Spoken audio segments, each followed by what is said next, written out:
Shalom, selamat pagi anak-anakku. Selamat pagi juga untuk Bapak Ibu Guru. Selamat datang di dalam Chapel Siswa hari ini Jumat 14 Januari 2022, Sekolah Lentera Harapan Kupang Senior. Biarlah kita semua boleh bersama-sama menikmati apa yang ingin disampaikan Tuhan di dalam kehidupan kita. Kita akan bersama-sama menyiapkan hati kita dan pikiran kita di dalam saat teduh.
Mari kita berdoa untuk mengawali chapel kita di pagi hari ini.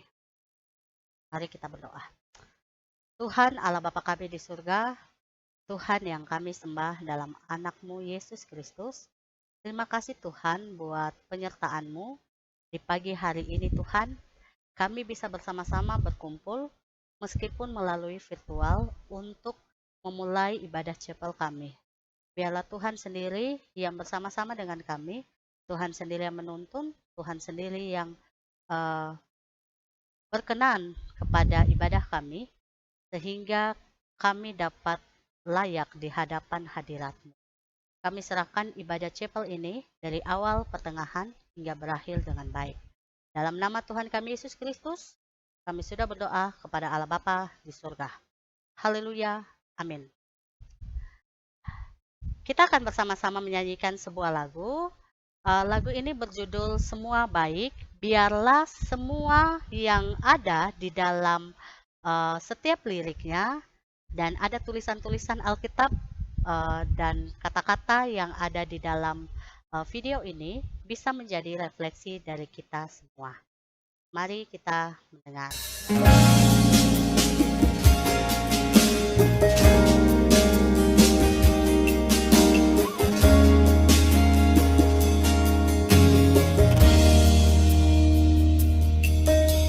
Dari semula telah Kau tetapkan hidupku dalam tangan-Mu, dalam rencana-Mu Tuhan. Rencana indah telah Kau siapkan bagi masa depanku yang penuh harapan.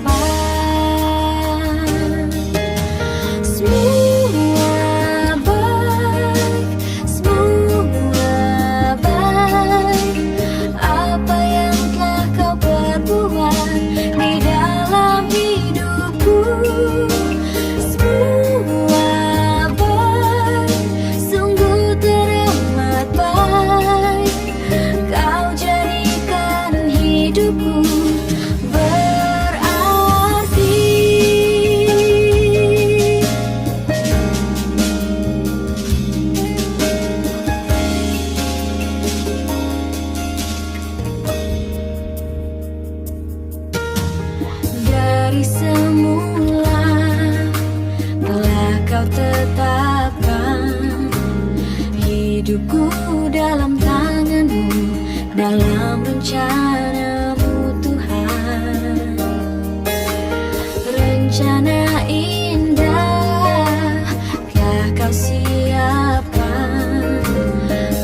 bagi masa depanku yang penuh harapan. Semua baik, semua baik.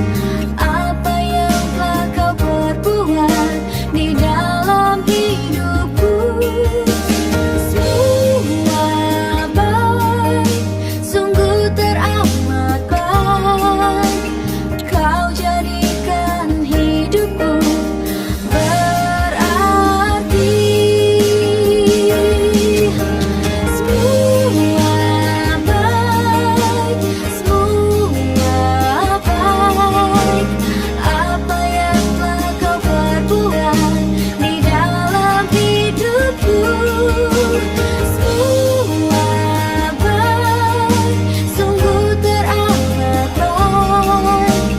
Kau jadikan hidupku berarti.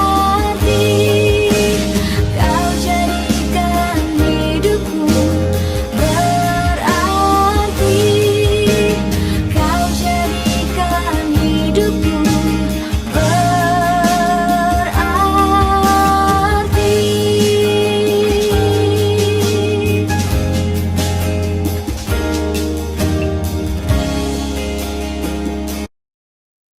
Mari kita berdoa untuk memulai firman Tuhan. Mari kita berdoa. Tuhan Allah Bapa kami di surga, Bapa yang kami sembah dalam anak-Mu Yesus Kristus. Terima kasih Tuhan buat berkat-Mu kepada kami Tuhan. Kami dapat memuji dan memuliakan Engkau Tuhan.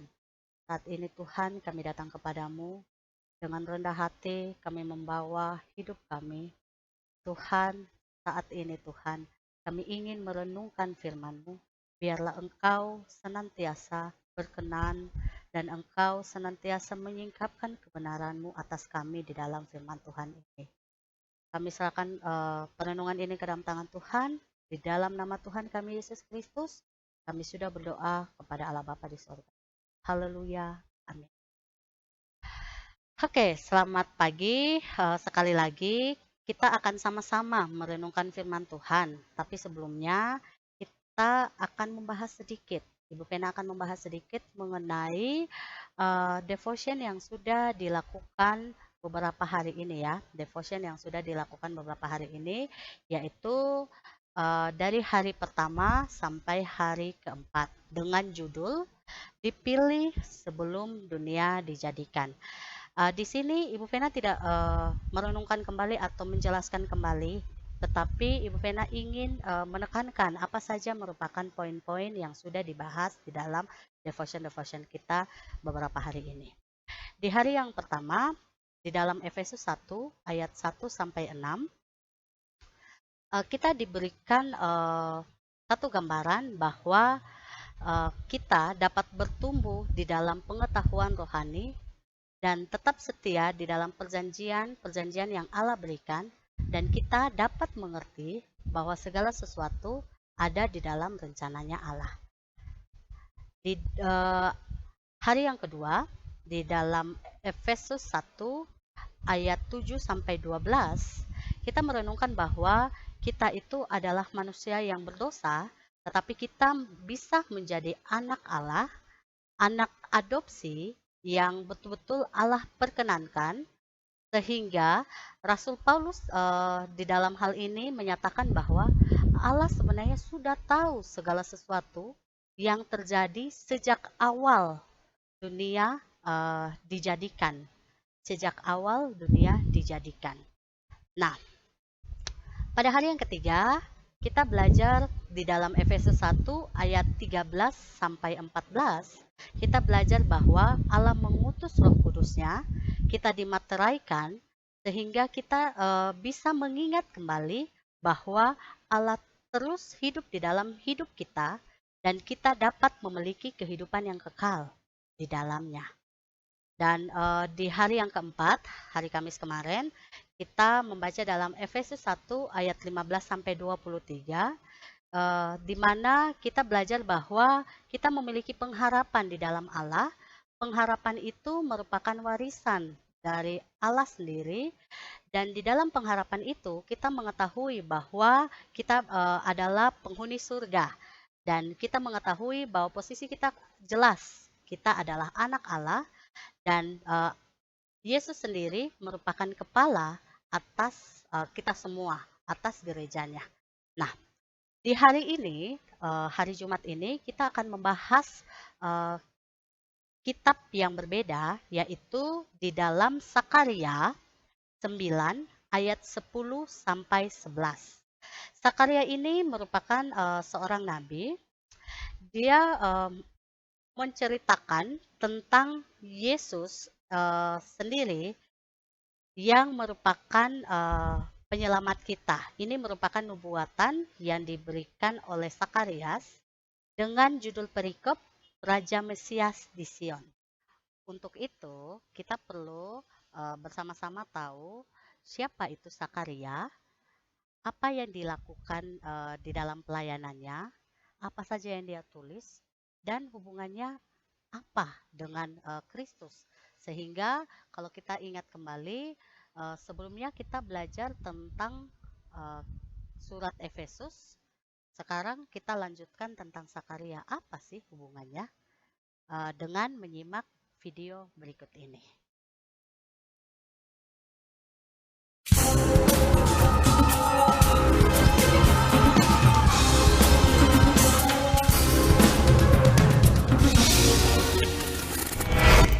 Di episode kali ini, kita masih membahas nabi-nabi dalam perjalanan bangsa Israel, dan kali ini kita akan bahas Nabi Zakaria.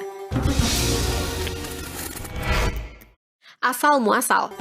Zakaria atau dalam bahasa Ibrani disebut Zekaria yang berarti Tuhan mengingat adalah seorang nabi kerajaan Yehuda dan nabi ke-11 dari 12 nabi-nabi kecil. Seperti Yehezkiel, Zakaria juga merupakan keturunan imam.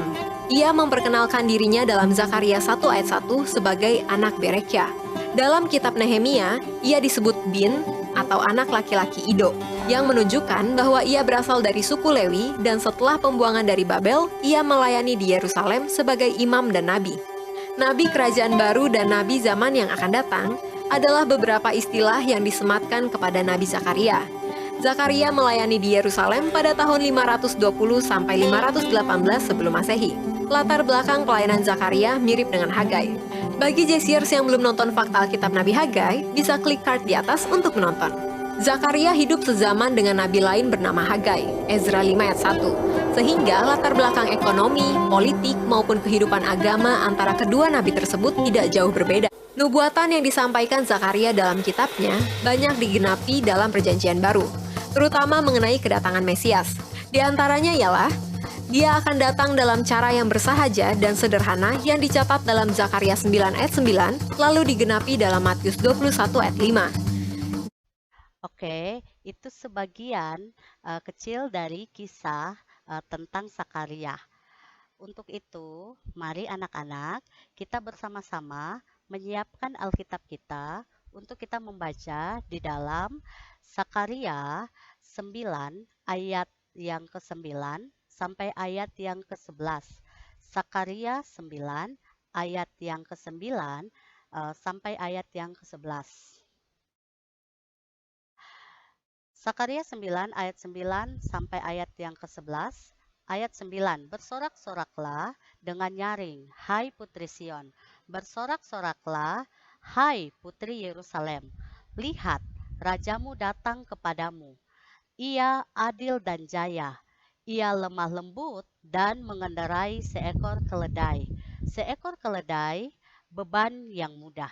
Ayat yang ke-10, ia akan menyelamatkan kereta-kereta dari Efraim dan kuda-kuda dari Yerusalem. Busur perang akan dilenyapkan dan ia akan memberitakan damai kepada bangsa-bangsa. Wilayah kekuasaannya akan terbentang dari laut sampai ke laut dan dari sungai Efrat sampai ke ujung-ujung bumi. Ayat yang ke-11, mengenai engkau, oleh karena darah perjanjianku dengan engkau, aku akan melepaskan orang-orang tahananmu dari lubang yang tak berair. Nabi Sakaria sendiri menceritakan tentang Yerusalem tengah diporak-poranda. Tetapi Allah tetap mengingat mereka, Allah tetap menggenapi janjinya bahwa ada harapan atas apa yang merupakan penghukuman Allah terhadap mereka. Allah tetap menyertai umatnya ketika umatnya mau bertobat. Di bagian kedua perenungannya, Sakaria memberikan nubuatan tentang janji kedatangan Mesias. Nah, janji kedatangan Mesias ini sebagai Raja Damai. Tetapi Mesias yang digambarkan ini adalah Raja yang datang dengan menunggai keledai. Ia dengan lemah lembut membawa berita damai dan memberitakan kepada semua bangsa. Nah, seorang raja tidak bisa menunggang keledai. Biasanya kalau di gambaran raja, kita biasa lihat itu adalah raja menunggangi kuda. Dia dengan gagah perkasa datang dengan kekuatan mengalahkan musuh. Tetapi cara Allah berbeda. Nah, cara Allah ini berbeda dengan cara manusia, menceritakan bahwa Allah itu adalah Allah yang lemah lembut, Allah yang terlihat Allah yang lemah, tetapi sebenarnya dia datang untuk membawa damai. Nah, Nabi Sakaria sendiri menceritakan tentang nubuatannya ini, itu adalah nubuatan tentang Yesus. Yesus memberikan darahnya untuk menebus kita, itu merupakan konvenan. Konvenan ini adalah bagian dari perjanjian di mana Tuhan sendiri memiliki perjanjian untuk menebus kita. Nah, ada gambaran tentang lubang tak berair. Itu gambaran tentang neraka. Neraka ini sebenarnya adalah tempat penderitaan dan kita manusia yang harusnya menerima penderitaan itu. Tetapi di dalam Sakaria 9 ini menceritakan bahwa kita ditebus, setelah kita ditebus oleh darah Yesus sendiri yang bersama-sama dengan kita, dan kita dilayakkan menjadi anaknya, dan kita disebut anak Allah dan memiliki harta warisan itu. Jadi sebenarnya gambaran Sakaria ini adalah gambaran tentang keseluruhan yang telah kita pelajari di dalam devotion hari pertama sampai hari keempat ya. Tidak ada yang bisa seperti Yesus yang rela menebus dengan darahnya sendiri. Nah, untuk perenungan terakhir, kata-kata terakhir yang Ibu Pena ingin kita sama-sama merenungkan adalah, sebenarnya kita ini tidak pantas mendapatkan perlindungan dan keselamatan dari Tuhan. Tetapi Tuhan terus melindungi kita, bukan tentang siapa kita, tetapi tentang apa yang merupakan janji setianya. Dan pilihannya atas perjanjiannya itu tidak pernah salah. Pilihannya atas kamu, anak-anak di Lentera Harapan, pilihannya atas saya, guru di Lentera Harapan, tidak pernah salah. Dan pilihan dan perjanjiannya lah yang membuat kita layak sebagai anak Allah. Untuk merenungkan firman Tuhan ini, Bu Pena punya 2 pertanyaan refleksi. Yang pertama, apakah masih ada alasan kamu tidak bersyukur? Pertanyaan refleksi yang kedua, bagaimana caramu mensyukuri karya keselamatan Kristus dalam hidup? Mari sama-sama menuliskan refleksi. Ibu Vena berikan 1-2 menit untuk kalian menuliskan dengan diiringi musik ini.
Mari kita berdoa. Tuhan Allah Bapa kami di surga, terima kasih buat berkat-Mu di pagi hari ini Tuhan. Kami bersyukur karena Tuhan yang bersama-sama dengan kami, Tuhan yang menuntun kami, Tuhan yang melayakkan kami, sehingga kami layak disebut anak Allah, sehingga kami dapat bersama-sama dengan Engkau di dalam kerajaan-Mu, kerajaan sorga. Biarlah kami senantiasa memiliki kerendahan hati seperti Engkau, sehingga kami dapat menceritakan Engkau dalam kehidupan kami. Terima kasih Tuhan, chapel sudah selesai, tapi kami percaya di dalam Engkau kami masih tetap bisa berjalan. Kami masih tetap bisa memiliki pengharapan. Terima kasih Tuhan, dalam nama Yesus kami sudah berdoa. Haleluya, amin. Chapel sudah selesai, silakan kalian menuliskan refleksi. Tuhan memberkati. Shalom.